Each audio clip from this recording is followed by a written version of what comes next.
सरकारला कळकळीची विनंती आहे, तुकाराम मुंढे यांची किमान 2 ते 4 वर्षे बदली करू नका.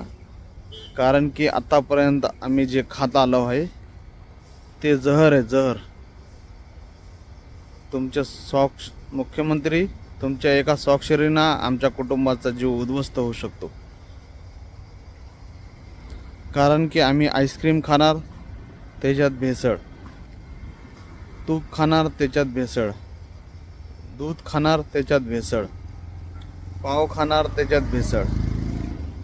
म्हणजे भाजीपाल्यापासून ते आईस्क्रीम, दूध, पनीर समद भेसळयुक्त कारवाया सुद्धा चालू झालेले आहे. आणि अशा अधिकारीला तुम्ही वारंवार बदली करून काम करणाऱ्याच्या विरोधात असल्यासारखे वागत आहे. त्याच्यामुळं तुम्हाला कळकळीची विनंती आहे की तुकाराम मुंढे यांची बदली करू नये. जय हिंद, जय महाराष्ट्र.